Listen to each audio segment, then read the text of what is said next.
ওয়ালাইকুম রহমতুল্লাহ। ইসলাম কালচার বিরোধী নয়, বরঞ্চ ইসলামী কালচার রয়েছে সমুন্নত। দেশীয় সংস্কৃতি হিসাবে পহেলা বৈশাখ উদযাপনের শরীরী দৃষ্টিকোণ ব্যাখ্যা করবেন প্লিজ।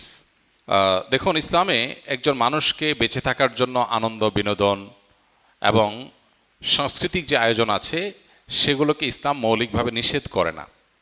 বরং পৃথিবীর যে কোনো দেশের যে কোনো অঞ্চলের মানুষের নিজস্ব যে সংস্কৃতি আছে, নিজস্ব যে কৃষ্টি কালচার আছে, এ সমস্ত কৃষ্টি কালচার, আনন্দ, বিনোদন, সংস্কৃতি এগুলোর কোনোটা যদি কোরআন এবং হাদিসের সাথে মৌলিকভাবে কোনো সাংঘর্ষিক কিছু এগুলোতে না থাকে, তাহলে শরিয়া সেগুলোকে অনুমোদন করে, নিষেধ করে না।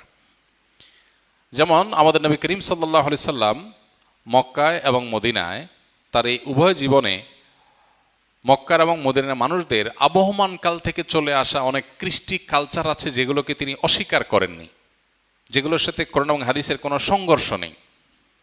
আর যদি কোনোটার কোরআন এবং হাদিসের কোনো বিশেষ নির্দেশনা, নীতিমালা, প্রিন্সিপালস এর কোনো সাংঘর্ষিকতা তিনি দেখতে পেয়েছেন, তাহলে সেটাকে তিনি নিষেধ করেছেন।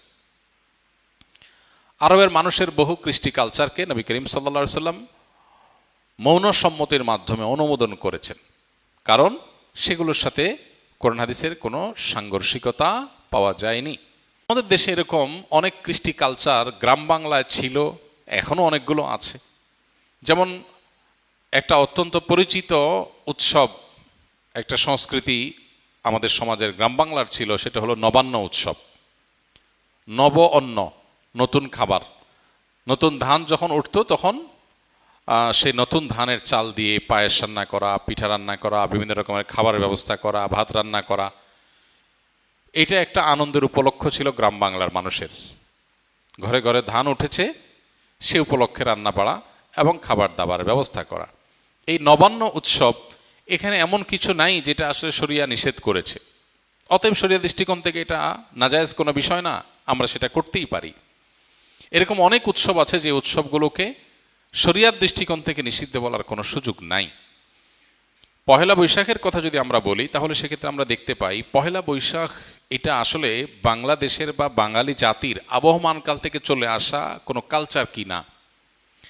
পহেলা বৈশাখের যে রূপ আমরা দেখতে পাই এখন, এটা তো শুরু হয়েছে 1989 সাল থেকে। ধাপে ধাপে এটা পরিবর্তিত হয়েছে, সেটা আমরা জানি সবাই। বাট এটার একেবারে প্রাচীন রূপ যদি আমরা দেখি পহেলা বৈশাখের, তাহলে দেখতে পাই পহেলা বৈশাখ উপলক্ষে মূলত জমিদারি প্রথা যখন চালু ছিল এ অঞ্চলে, তখন জমিদাররা বছরের যে খাজনা নিত কৃষকদের কাছ থেকে, এই খাজনা তোলার শেষে বছরের প্রথম দিনে তারা এই পহেলা বৈশাখে তারা একটু মিষ্টি মন্ডা প্রজাদেরকে খাওয়াতো। তাহলে এটা ছিল খাজনা উত্তোলন উৎসব, যেটা করতো জমিদারেরা। জমিদার প্রথা বিলুপ্ত হয়ে যাওয়ার পর এই খাজনা উত্তোলন প্রথাও বিলুপ্ত হয়ে গেছে। এরপরে পহেলা বৈশাখের দ্বিতীয় ধাপে যে কালচারটা আমরা আমাদের শৈশব থেকে দেখে বড় হয়েছি গ্রাম বাংলায়, সেটা হলো গ্রামে শহরে সব জায়গায় একটা কালচার ছিল, সেটা হলো হাল খাতা। সারা বছর যত রকমের ব্যবসা বাণিজ্য হতো, বিশেষ করে আপনার মুদি মালামাল, অন্যান্য যে সমস্ত সব রকমের ব্যবসা বাণিজ্যই যেগুলো চলমান ছিল, দোকানদারেরা তাদের সারা বছরের যে লেনদেন হতো, বাকিতে যে লেনদেন হতো, এই সব পাওনাদারদেরকে চিঠি দিত চৈত্র মাসে যে পহেলা বৈশাখ শুভ হালখাতা, দোকানে আসবেন, দেনা পরিশোধ করবেন, যেহেতু দেনা পরিশোধ করছেন সেজন্য আপনাকে একটু মিষ্টিমুখ করানো হবে। এই হালখাতার কালচার গ্রামে শহরে সব জায়গায় ব্যাপকভাবে আমাদের দেশে প্রতিষ্ঠিত ছিল। সারা বছরের দেনা পহেলা বৈশাখে এসে পরিষ্কার করে, ক্লিন করে, নতুন করে আবার খাতা খোলা হতো। এই জন্য এটার নাম ছিল হাল খাতা। এই হাল খাতা হলো পহেলা বৈশাখের দ্বিতীয় ধাপের সংস্কৃতি বাংলাদেশের মানুষের বা বাঙালির। এরপরে 1989 সালে মূলত ঢাকা ইউনিভার্সিটির চারুকলা ইনস্টিটিউট থেকে কিছু শিক্ষক শিক্ষার্থীদের উদ্যোগে সর্বপ্রথম পয়লা বৈশাখ উপলক্ষে যে শোভাযাত্রা বের করা হয়, সেই শোভাযাত্রার নাম ছিল কি? আনন্দ শোভাযাত্রা। কিছুদিনের মধ্যেই সেটার নাম পরিবর্তন হয়ে গেল মঙ্গল শোভাযাত্রা। তারপরে আবার সেটা পরিবর্তিত হয়ে এখন বৈশাখী শোভাযাত্রা বা অন্য কোনো নাম পর্যন্ত হয়তো এসে ঠেকেছে।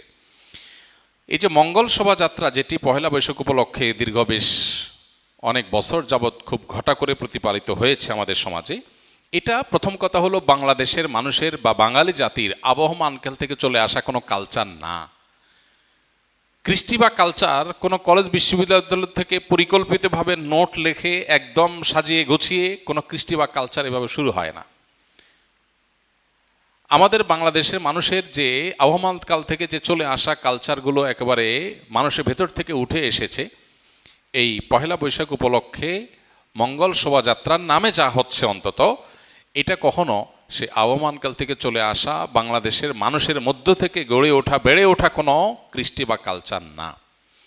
এটা হলো প্রথম কথা। দ্বিতীয় কথা হলো যে এই পহেলা বৈশাখের মঙ্গল শোভাযাত্রাকে ঘিরে যত আয়োজন হয়ে থাকে, বিশেষ করে মঙ্গল শোভাযাত্রা যে বিভিন্ন প্রাণীর মুখোশ এবং বিভিন্ন রকমের প্রাণীর ভাস্কর্য এটা নিয়ে যে র্যালি বের করা হয়ে থাকে, খুব সচেতনভাবে আপনি লক্ষ্য করলে দেখতে পাবেন এখানে পেঁচা, ইঁদুর, হাঁস, ময়ূর এমন কিছু প্রাণীর মুখোশ সেখানে খুবই পরিকল্পিতভাবে ব্যবহার করা হয়, প্রদর্শন করা হয়, যেগুলো একটা বিশেষ ধর্মের মানুষের ধর্মীয় বিশ্বাসের সাথে সংশ্লিষ্ট, যেগুলোর অনেকগুলোই হিন্দুদের বিভিন্ন দেবতার বাহন হিসাবে হিন্দু ধর্মে এটি প্রতিষ্ঠিত।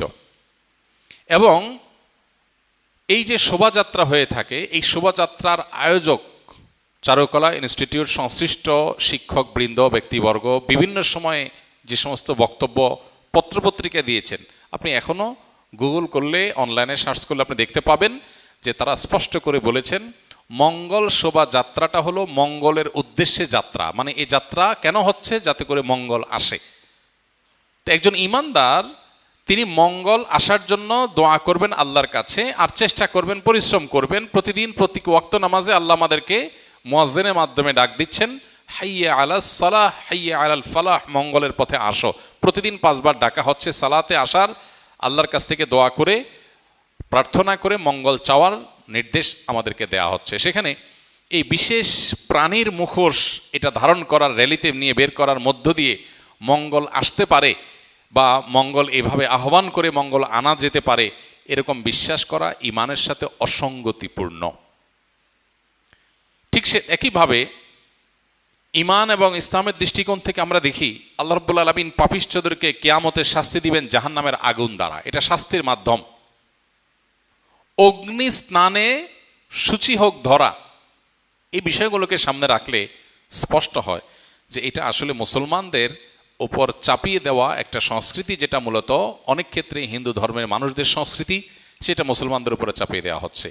পহেলা বৈশাখকে ঘিরে, মঙ্গল শোভাযাত্রাকে ঘিরে যে কালচার, যে কৃষ্টি আমাদের সমাজে আজ পরিচিতি লাভ করেছে, যেটা আমরা মঙ্গল শোভাযাত্রা দেখতে পাই, এইটাতে আপনি যে সমস্ত উপাদান দেখতে পাবেন এগুলো মূলত একটা বিশেষ ধর্মের মানুষের ধর্মীয় বিষয় আশয়, সেগুলোকে বাঙালি সংস্কৃতির নামে আমাদের সমাজে গেলানো হচ্ছে। খুবই দুর্ভাগ্যজনক বাস্তবতা। নবীজি বলেছেন, মান তাশাব্বাহা বিকওমিন ফাহুয়া মিনহুম, যে ব্যক্তি কোনো জাতির সাথে সাদৃশ্য গ্রহণ করবে সে তাদের অন্তর্ভুক্ত হয়ে যাবে।